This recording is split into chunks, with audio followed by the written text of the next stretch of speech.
বাংলাদেশ জাতীয়তাবাদী দল বিএনপির প্রতিষ্ঠাতা বহুদলীয় গণতন্ত্রের প্রবর্তক শহীদ রাষ্ট্রপতি জিয়াউর রহমান বীর উত্তমের ৯০তম জন্মবার্ষিকী আজ সোমবার যথাযথ মর্যাদা ও শ্রদ্ধার সঙ্গে দিনটি পালন করছে বিএনপি ও এর অঙ্গ সংগঠনগুলো। ১৯৩৬ সালের এই দিনে তিনি বগুড়ার গাবতলীর বাগবাড়িতে জন্মগ্রহণ করেন। জিয়াউর রহমান বগুড়া ও কলকাতায় তার শৈশব ও কৈশোর অতিবাহিত করার পর পিতার সঙ্গে তার কর্মস্থল করাচিতে চলে যান। শিক্ষাজীবন শেষে ১৯৫৫ সালে তিনি পাকিস্তান মিলিটারি একাডেমিতে অফিসার হিসেবে কমিশন লাভ করেন।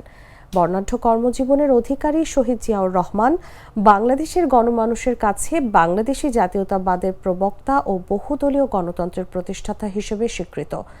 একজন সৈনিক হিসেবে কর্মজীবন শুরু করলেও তার জীবনের বিশেষ বৈশিষ্ট্য হচ্ছে দেশের সব সংকটে তিনি ত্রাণকর্তা হিসেবে বারবার অবতীর্ণ হয়েছেন।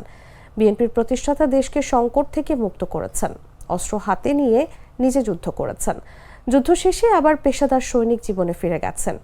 জিয়াউর রহমান সময়ের প্রয়োজনেই প্রায় ৪.৫ দশক আগে প্রতিষ্ঠা করেছিলেন বাংলাদেশ জাতীয়তাবাদী দল বিএনপি। তার গড়া সে রাজনৈতিক দল তার সহধর্মিণী সাবেক প্রধানমন্ত্রী বেগম খালেদা জিয়ার নেতৃত্বে দেশে অন্যতম বৃহৎ রাজনৈতিক দল হিসেবে স্বীকৃত। জন্মবার্ষিকী উপলক্ষে বিএনপির কেন্দ্রীয় কার্যালয় সহ সারা দেশে দলীয় পতাকা উত্তোলন, আলোচনা সভা ও দোয়া মাহফিলের আয়োজন করা হয়েছে। এছাড়া আগামীকাল মঙ্গলবার কাকরাইলের Institution of Diploma Engineers Bangladesh মিলনায়তনে আলোচনা সভা অনুষ্ঠিত হবে।